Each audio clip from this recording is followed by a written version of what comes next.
Permettrait de vraiment concilier les questions sociales et les questions écologiques. Les questions sociales sont utilisées comme une excuse pour pas avancer sur l'écologie et vice-versa. Donc, moi, je ferais bien une jonction entre l'insertion par l'activité économique et donc les aides qu'il peut avoir sur des profils éloignés pour pouvoir les accompagner sur des postes de travail divers et variés, et des aides vraiment sur de la transition écologique et donc être sur des métiers de fait d'insertion plutôt en lien reconditionnement, recyclage.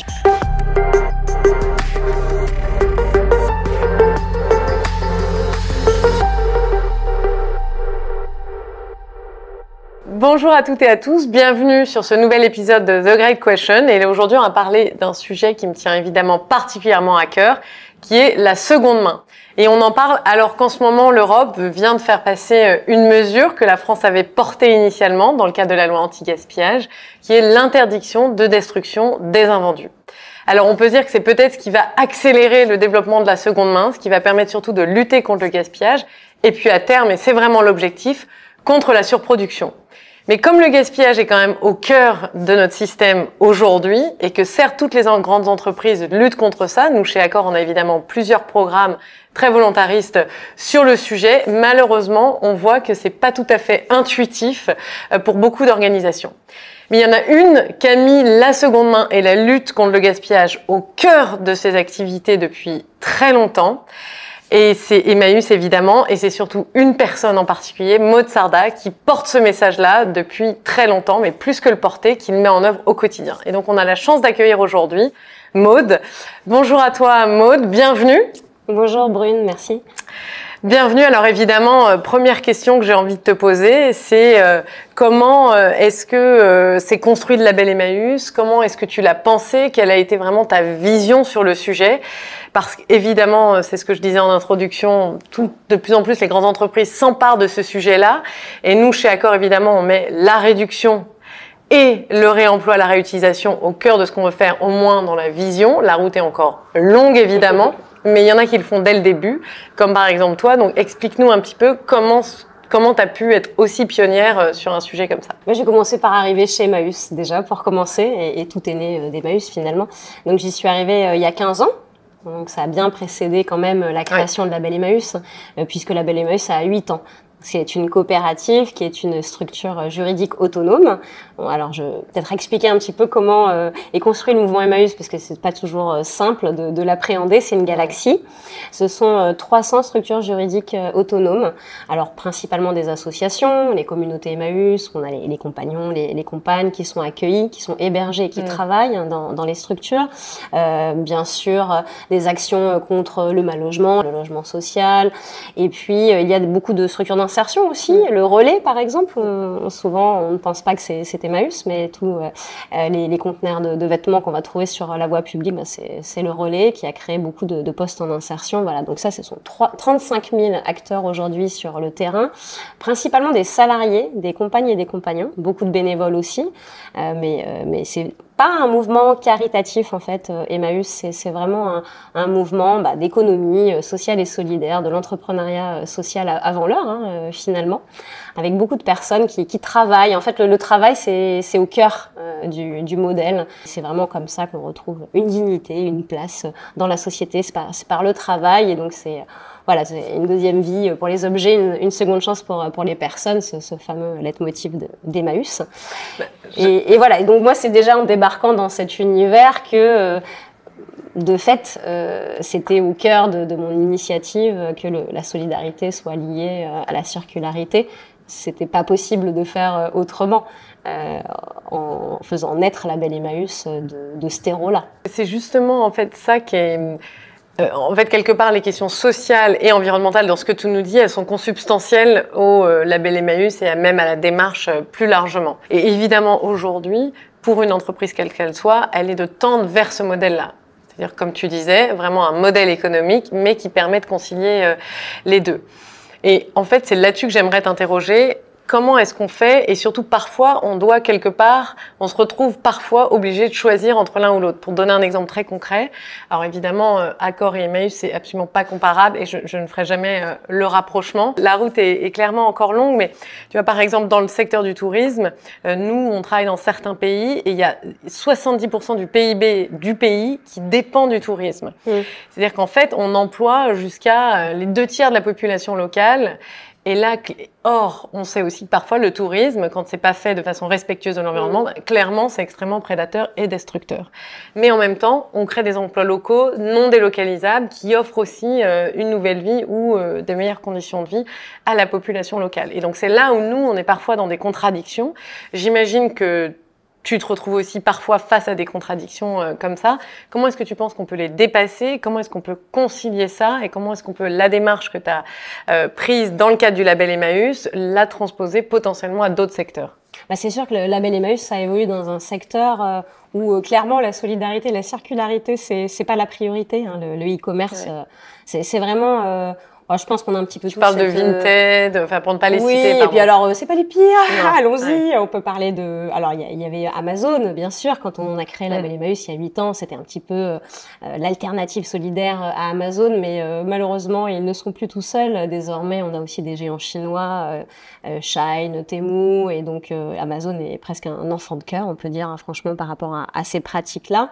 Et donc c'est un secteur économique sans foi ni loi, vraiment, où c'est le pire du pire, je pense, en termes d'accaparation des richesses, de destruction, de conditions de travail, enfin vraiment à tout niveau. Donc comment on inscrit une alternative solidaire dans cet environnement? Je pense que déjà, on y arrive parce qu'on est très radicaux et très cohérents par rapport aux valeurs Emmaüs de base. Donc déjà, on a créé une coopérative et pas une structure commerciale lambda. C'est une structure commerciale, une coopérative, mais nous, on réinvestit 100% des bénéfices dans l'outil de travail, dans les réserves de l'entreprise. Alors pour l'instant, on n'est pas très rentable, mais ça viendra un jour. Et en tout cas, dans nos statuts, tous les bénéfices, voilà, c'est inscrit, seront réinvestis. Et ça change beaucoup de choses déjà. Alors, c'est compliqué de lever des fonds, de grossir, de changer d'échelle, parce qu'évidemment, les business angels, ça les intéresse pas beaucoup d'aller dans une coopérative. Mais quand les temps sont durs comme aujourd'hui, on s'en sort un petit peu mieux aussi que des structures qui ont levé beaucoup de fonds avant dans l'économie circulaire et qui malheureusement, elles ont du mal à tenir le cap de l'impact parce que aujourd'hui, les investisseurs, ils veulent surtout de la rentabilité. Donc pour moi, c'est vrai que c'est indissociable. Le statut juridique, au-delà de ça, vraiment la gouvernance partagée, la distribution, voilà, des richesses, le partage de richesses, de pouvoir dans la structure économique, elle est essentielle quand on veut porter un modèle vraiment circulaire et encore plus solidaire. J'aimerais bien qu'on creuse un tout petit peu plus le sujet des coopératives. C'est pas évidemment pas pour dire que toutes les entreprises devraient devenir ou adopter un modèle coopératif, en tout cas.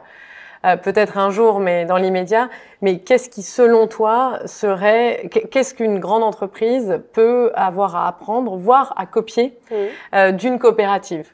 Comment tu ferais si tu devais, quelque part, emporter le plus de choses avec toi dans ton baluchon, depuis le label Emmaüs jusqu'à une grande entreprise qui est évidemment de nature capitalistique, présente dans le monde entier, enfin, avec quelque part une incarnation très XXe siècle encore? Alors, je pense qu'on peut apporter plein de choses d'une coopérative sur la gouvernance partagée ou le partage de richesses, sans pour autant être dans, c'est vrai, une radicalité comme nous. Nous, on fait... C'est exprès qu'on est aussi radicaux, puisqu'on s'oppose à un système économique qui, malheureusement, est encore à l'inverse. Donc, on essaie d'ouvrir le spectre du possible. Il nous faut être, évidemment, à l'extrême.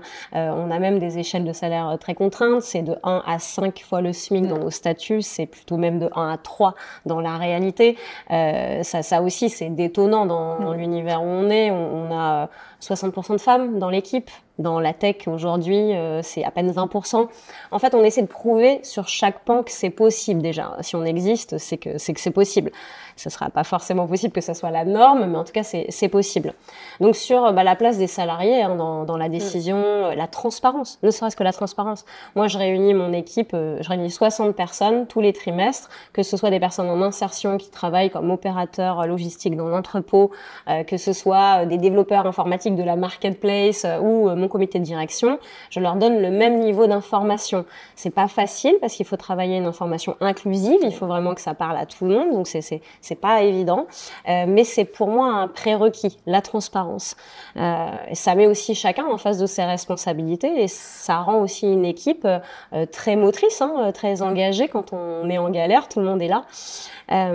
Mais ça met aussi la direction face à ses responsabilités d'équité, de justice au sein des salariés, qu'ils soient dans la décision. Dans mon conseil de surveillance, j'ai aussi des salariés qui sont là.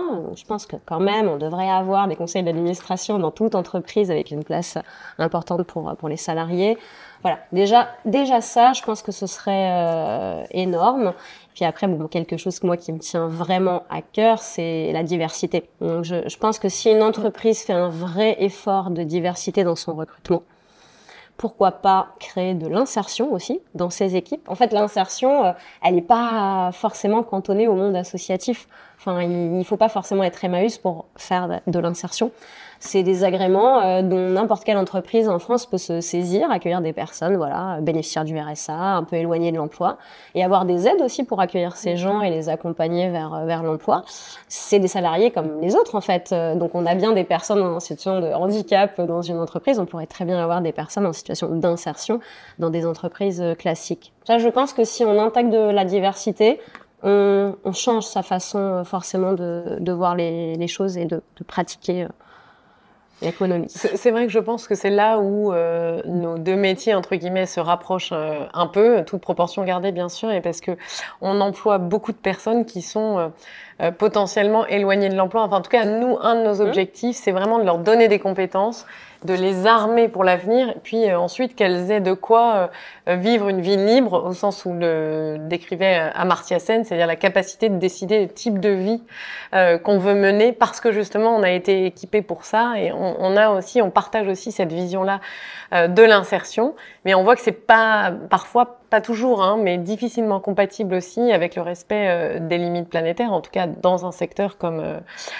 celui du tourisme, et c'est d'autant plus difficile que et c'est là aussi que j'aimerais bien t'entendre là-dessus, c'est que nous on fait évidemment beaucoup d'efforts pour intégrer la question environnementale, comme je disais, les limites planétaires, la question de l'insertion et du développement de chacun dans notre travail au quotidien, mais force est de constater que c'est pas ça qui fait que quelqu'un choisit. Évidemment, ça rajoute un élément important, ça fait partie du choix, par exemple, d'aller dans un hôtel Accor, mais le prix reste encore, évidemment, et sans surprise, absolument déterminant. Et donc là encore, comment est-ce que on fait pour embarquer les citoyens, pour participer en fait c'est logique, à ce changement aussi de façon de penser? Parce que pour certains, effectivement, la question du pouvoir d'achat, elle est majeure. Et c'est aussi beaucoup là-dessus que tu travailles.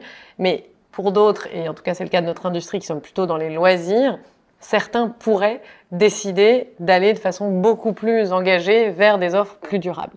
Et pourtant, ils ne le font pas forcément. Donc, à ton avis, est-ce que j'imagine que tu as appris beaucoup de choses sur comment les citoyens peuvent aussi s'emparer de ces sujets-là Alors, franchement, la guerre des prix, aujourd'hui, elle est partout. Et nous, c'est pas parce que on fait de la seconde main, que en plus elle est solidaire, que notre panier moyen sur notre site, il est d'à peine 32 ou 33 €, donc on peut pas dire que ce soit cher. On a 2 500 000 produits sur ce site.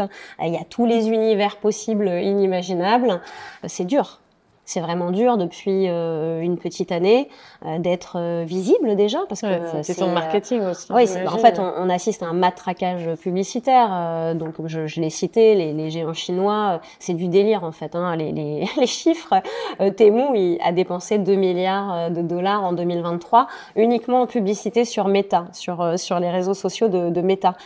Donc, une entreprise est capable de dépenser 2 milliards en publicité. Moi, je vois pas bien qui peut, faire face face à ça. Donc on est complètement invisibilisé en fait sur les réseaux sociaux, etc.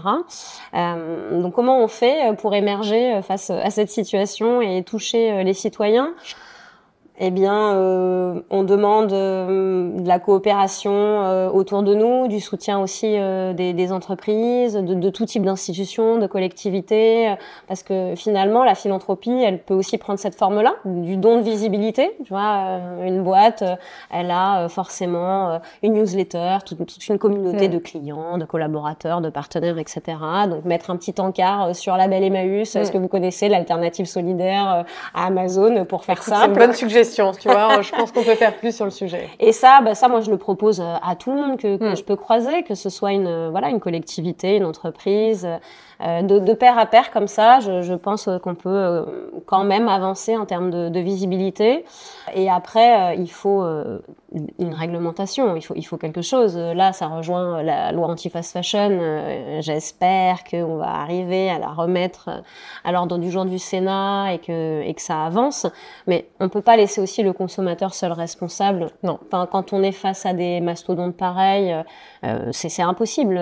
Il peut pas décider seul en son âme et conscience par des temps d'inflation comme cela, de pouvoir d'achat en berne. Donc là, il faut interdire purement et simplement la publicité pour des produits dangereux.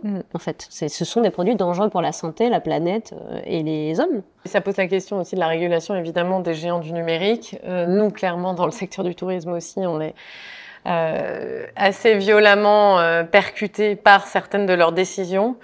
Et c'est vrai que là, collectivement, on a une réflexion évidemment à mener sur le sujet et aller plus loin en termes de régulation. Donc on espère que la nouvelle commission saura s'en emparer et continuera le travail qui a été fait déjà jusqu'à présent sur le sujet et même en allant encore plus loin. Nous, évidemment, comme je disais tout à l'heure, on essaye avant tout de mettre cette notion de réduction et de maîtrise de la consommation des ressources naturelles au cœur, évidemment, de ce qu'on fait. Est-ce que toi, de ton côté, tu vois déjà ou tu as vu des changements, positifs comme négatifs, sur certaines mesures qui ont été mises en œuvre, comme par exemple l'interdiction de destruction des produits invendus? Est-ce que tu as l'impression que ça a permis d'accélérer potentiellement la seconde main, ou est-ce qu'il faut encore aller plus loin? Je suppose que oui, et l'encadrer, même si à terme, encore une fois, ce sera que ça disparaisse, puisqu'on veut lutter contre la surproduction en partie. Alors après, c'est vrai que de mon point de vue, de mon poste d'observation, je suis assez critique sur l'état de la seconde main aujourd'hui. Entre guillemets, je pense que c'était mieux avant. Alors c'est pas une question de loi qui a marché ou pas marché, parce que je pense vraiment que les lois anti-gaspillage, c'est un précédent énorme et qui est vraiment source d'inspiration, tu l'as dit au début, pour l'Europe et pour plein d'autres pays. Malheureusement, eh bien, le système résiste et trouve toujours un moyen de contournement. Et donc, par exemple, les dons d'invendus, il me semble qu'avant la loi, ils étaient autour de 3% aux associations, et qu'un des paris de la loi, c'était que ce pourcentage allait augmenter forcément, puisqu'il y aurait moins de destruction. Et malheureusement, on est plutôt sur une baisse. Je sais que Emmaüs France, au global, reçoit 2 fois moins de dons d'invendus ces 2-3 dernières années. Donc ça peut paraître fou, mais que font-ils Mais aujourd'hui, il y a des concurrents. Et le problème, c'est qu'aujourd'hui, c'est le cash qui compte. Donc même s'il y a une déduction fiscale sur le don d'invendu neuf, et nous-mêmes aussi, Label, on propose de récupérer ces invendus pour les vendre en ligne. Là-dessus, les marques sont très très frileuses, malheureusement, parce qu'elles veulent bien donner, mais à la limite, voilà, il faut pas que ça se sache. Ça, c'est un petit peu dommage, parce que je pense qu'on pourrait communiquer positivement ensemble. Mais c'est surtout qu'elles préfèrent vendre à des soldeurs. Malheureusement, la marchandise, elle part à l'autre bout du monde, et donc on est sur une externalité peut-être encore plus négative que de la destruction. Et en plus, c'est pas donné au secteur de la solidarité. Donc peut-être qu'il faudrait une loi AGEC 2 pour réinscrire une dimension solidaire. Et c'est pour ça que finalement, je pense que c'est un bon exemple, quand on ne met pas la solidarité au cœur des modèles circulaires, c'est dévoué en fait. Il y a un moment donné où les mécanismes capitalistiques de base reprennent le dessus, et on peut aussi l'observer sur des belles start-up type back market. Enfin, je veux dire, c'est une super plateforme. Des personnes que j'ai rencontrées moi quand ils lançaient cette plateforme en même temps que Label Emmaüs. Voilà, plein de volonté très positive. Après, quand Goldman Sachs rentre en capital de back market, on peut pas forcément s'étonner que ça suive une direction différente. Et donc, et là, quand tu vois une entreprise, par exemple, comme du coup une entreprise comme Accor, qu'est-ce que toi, qu'est-ce que tu ferais, qu'est-ce que tu prendrais là du label Emmaüs et que tu insérerais dans le modèle d'affaires, soit du groupe, soit à l'échelle d'un hôtel? Alors, moi, je voudrais pas donner l'impression de ne pas croire du tout à la capacité de l'entreprise de bouger. Et j'y crois tellement que je passe beaucoup de temps à prendre la parole sur LinkedIn, dans le monde professionnel, parce que oui, j'y crois. J'ai rencontré en 15 ans beaucoup de dirigeantes et de dirigeants qui sincèrement veulent engager leur entreprise, et c'est pas simple. De la même façon que moi, sur mon modèle d'affaires, c'est pas simple de le rentabiliser. J'entends tout à fait que sur leur modèle aussi, c'est pas simple de rester rentable tout en allant vers la circularité et la solidarité. Mais c'est vrai que j'ai pas vu un mouvement d'ampleur. Ça continue à tenir à la bonne volonté de quelques personnes, et c'est pour ça que je pense que sans contrainte supplémentaire, réglementaire, je suis pas sûre qu'on y arrivera. C'est vrai que c'est encore très centré sur collecte, tri, recyclage, plutôt qu'une approche beaucoup plus large, réemploi, réutilisation. Réemploi, et puis y associer de l'insertion aussi. Alors, moi, je crois beaucoup, par exemple, à tout ce qui est joint venture sociaux, comme par exemple le groupe Ares peut le développer avec des grands groupes, quand ils ont développé Logins avec XPO dans la logistique, Access avec Accenture, plus récemment Réparseb avec le groupe Seb. Voilà. Et c'est intéressant en fait de monter des formules hybrides comme ça entre nos deux univers. On n'est pas dans du caritatif, c'est un rapport d'égal à égal, chacun arrive avec son savoir-faire.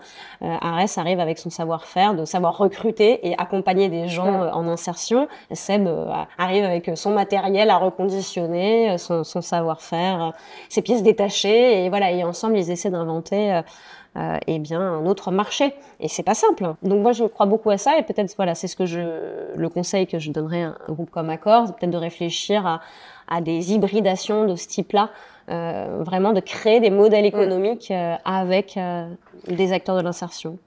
Alors c'est ce qu'on fait un petit peu, et on a certaines marques de l'hôtellerie qui vraiment essaient de travailler et d'aller développer ça. J'insiste sur la notion de réduction.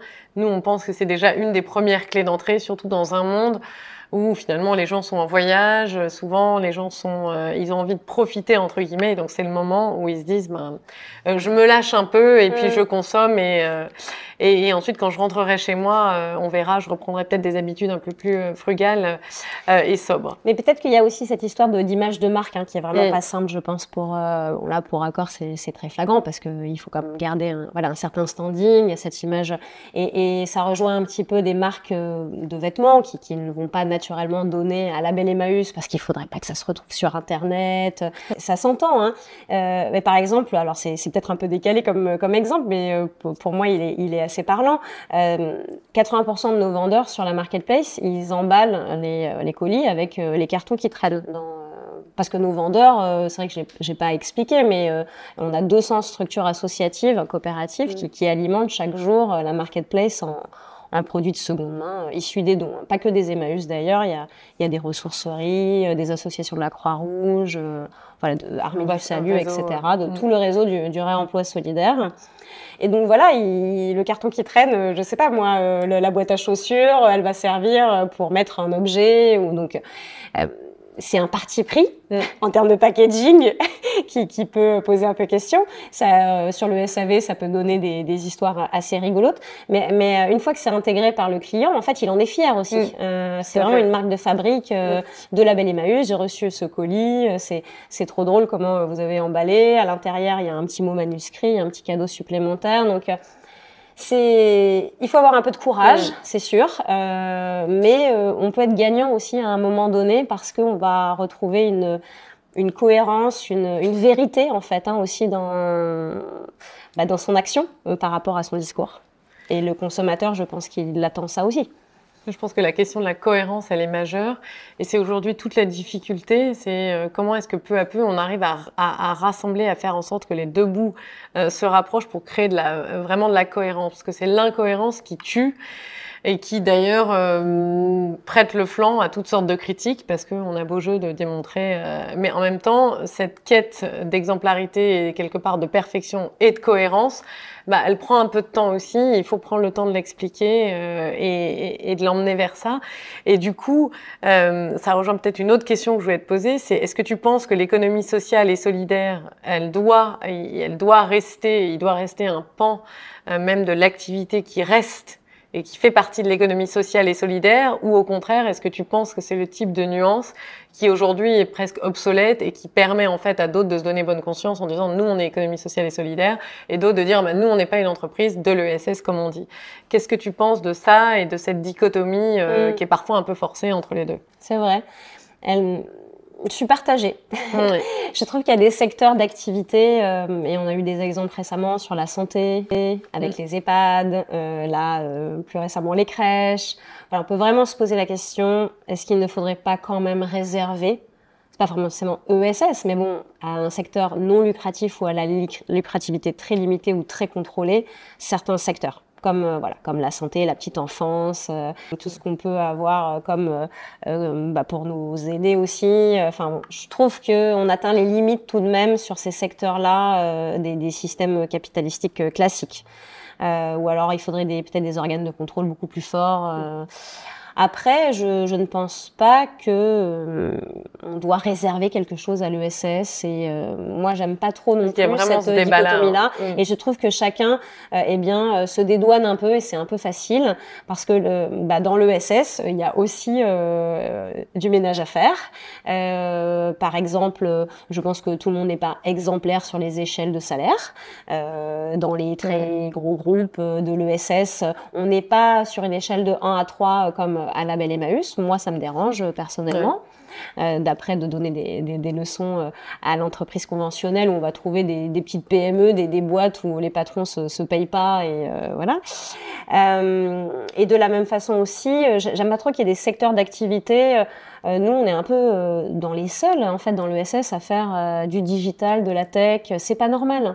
Les personnes qui veulent aussi s'insérer, avoir une autre chance, ils ont peut-être un autre projet professionnel que du service à la personne, du BTP, de la gestion des espaces verts. C'est principalement ces métiers-là qu'on propose dans l'insertion. Et donc, l'ESS doit aussi s'accaparer un peu aussi de ces autres secteurs porteurs de métiers en tension. Et à l'inverse, bien sûr, l'économie conventionnelle doit se bouger un peu parce qu'on en est quand même en majorité plutôt sur des discours ou à minima sur un début de transparence. Je trouve on avance sur l'évaluation, sur l'affichage des résultats environnementaux, sociaux, parité, des choses comme ça.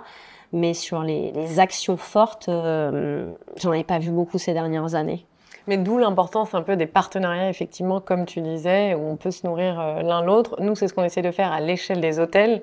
On a des hôtels qui accueillent tout simplement des lieux où est vendue de la seconde main ou au contraire même des lieux d'accueil tout simplement de certaines personnes soit en situation d'insertion, soit en situation particulièrement difficile, parce qu'un hôtel c'est ouvert 24 heures sur 24, 7 jours sur 7. Et évidemment, l'objectif c'est vraiment de pouvoir passer ça à l'échelle. Et du coup, quand on parle de justement passer à l'échelle, est-ce que, toi, j'imagine que tu es aussi beaucoup en contact avec des personnes qui se posent des questions au moment de s'insérer dans la vie professionnelle, notamment les plus jeunes, ou alors qui sont en train de bifurquer ou de repenser un peu la direction qu'ils veulent donner à leur vie ou à leur carrière.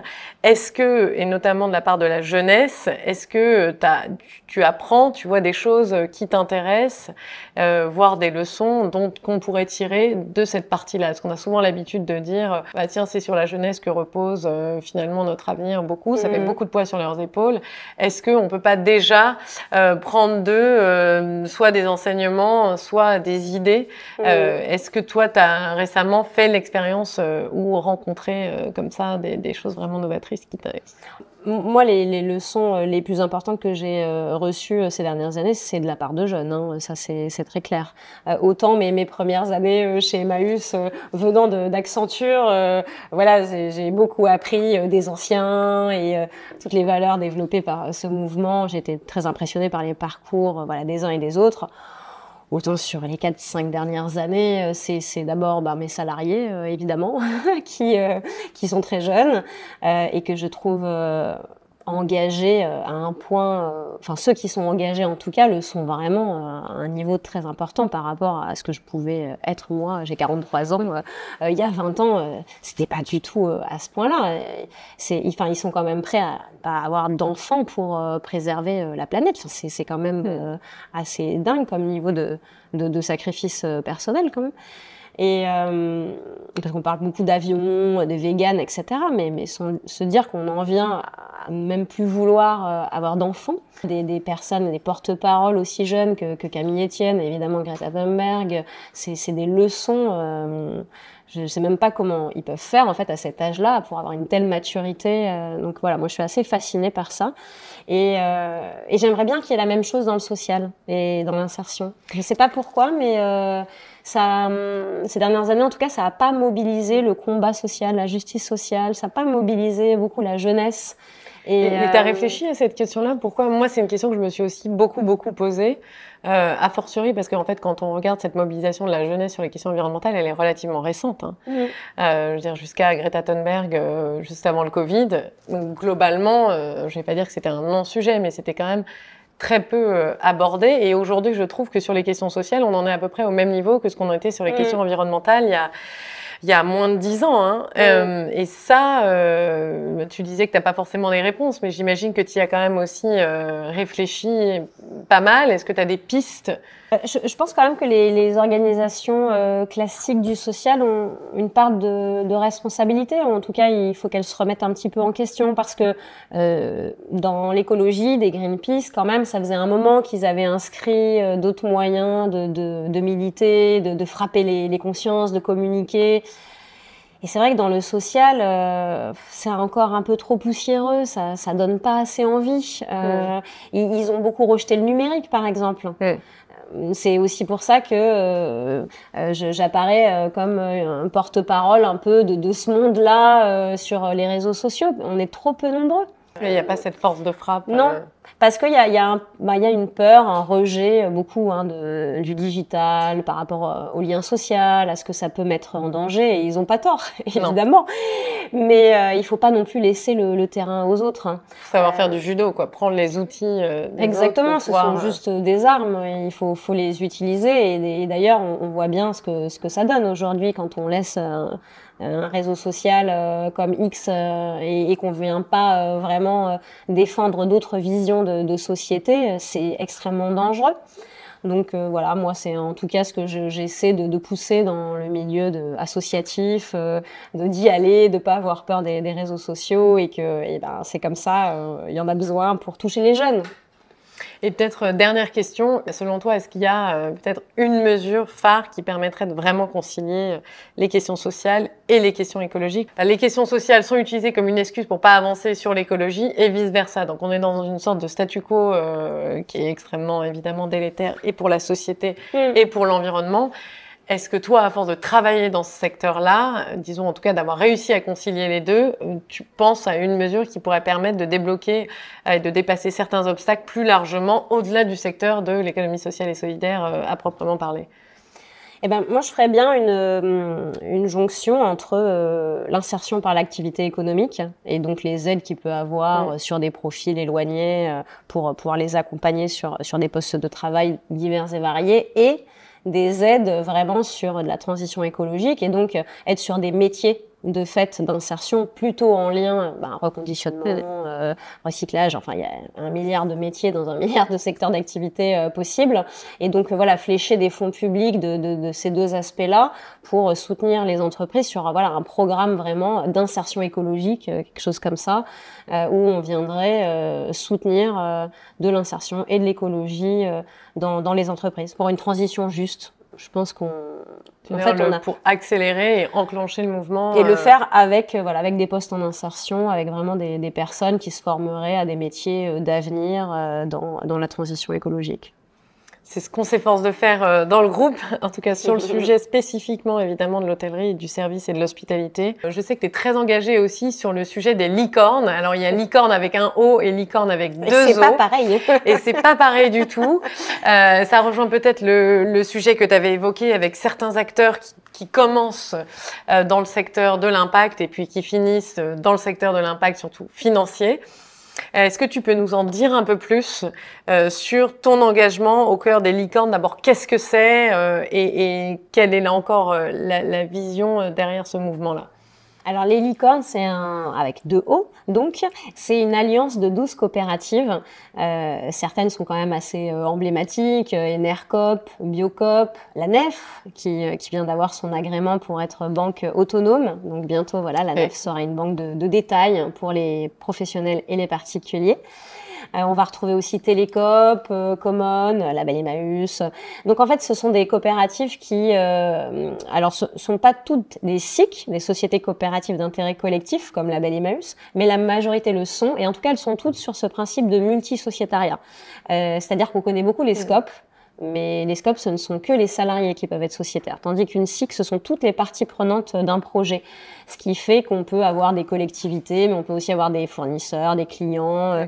On a évidemment les salariés, ça c'est obligatoire, qui sont au cœur du projet. C'est assez intéressant parce que ça permet de construire une gouvernance avec toute la chaîne de valeur d'une entreprise. Et donc par exemple, en assemblée générale de La Belle Emmaüs, je vais avoir les structures qui vendent sur la marketplace, comme les clients qui y achètent, les salariés qui y travaillent. Et voilà, on prend des décisions tous ensemble. Et ces licornes, elles essaient d'être des alternatives éthiques, responsables dans des secteurs où elles sont des petits poussés quand même par rapport à des mastodontes. Elles ont le mérite d'exister et de montrer que un autre schéma est possible. Et elles essaient aussi de coopérer ensemble, donc de sortir un peu de cette concurrence qu'on a aussi dans l'ESS. Beaucoup. D'ailleurs, je pense qu'il faut le dire. C'est un peu un tabou qu'il ne faut pas hésiter à briser. Il faut le dire. C'est même déstabilisant d'ailleurs quand on arrive avec une envie de mutualisation et voilà. Mais nous, on coopère franchement assez bien.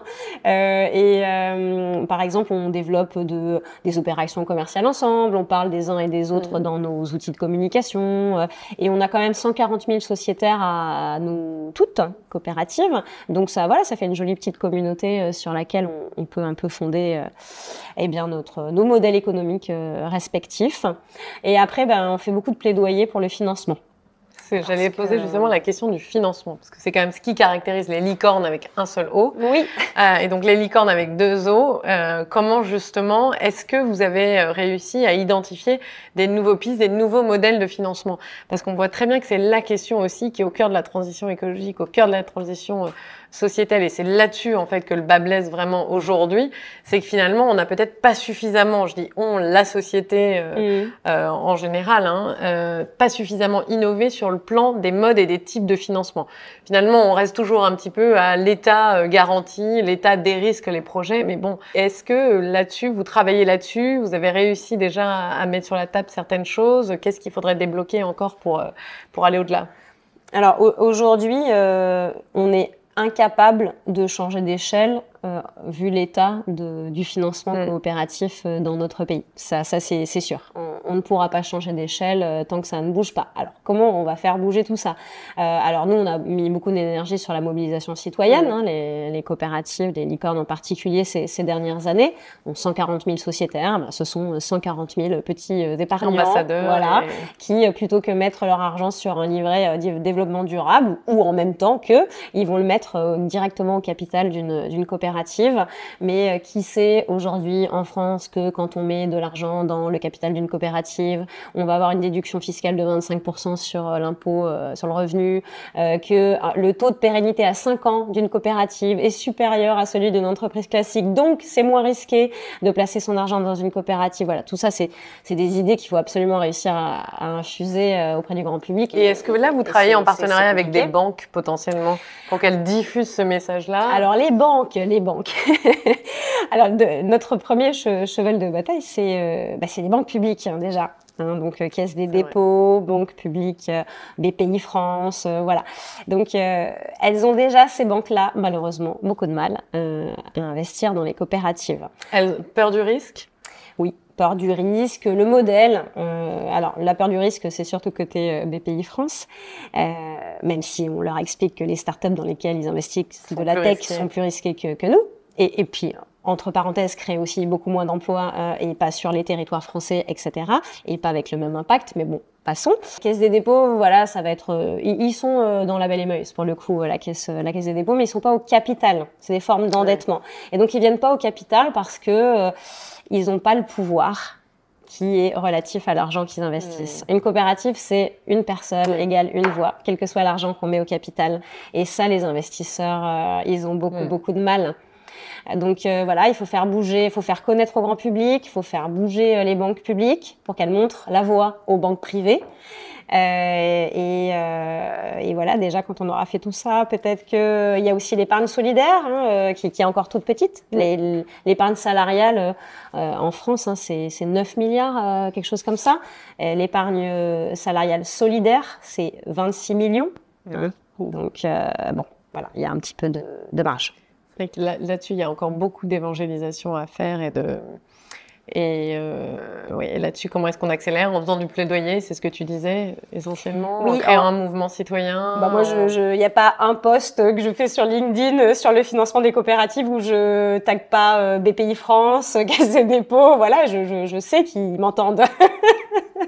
Et peut-être que voilà, ça va pousser au fur et à mesure à En tout cas, je pense que quel que soit le secteur, aussi étonnant que ça puisse paraître, quel que soit le secteur, se pose vraiment la question du financement de ces transitions-là. Et c'est là-dessus où il faudrait engager un vrai mouvement pour repenser, je pense collectivement, en mettant autour de la table des syndicats, des grandes entreprises, des coopératives, des startups, des banques publiques, bref, l'ensemble de l'écosystème financier, même au niveau européen, pour dire comment est-ce que on développe des outils et on accélère sur ce sujet-là, parce que c'est clairement une des questions majeures. J'espère, Maude, qu'on aura l'occasion d'en reparler. Et d'en reparler évidemment dans le détail avec des avancées très concrètes. En tout cas, je voulais te remercier encore pour ton temps, d'être venu jusqu'ici et d'avoir partagé autant de ta flamme, parce que c'est comme ça aussi, clairement que tu es connue, au-delà du label Emmaüs, mais vraiment pour ce que tu portes. Merci, Maureen. Merci à toi.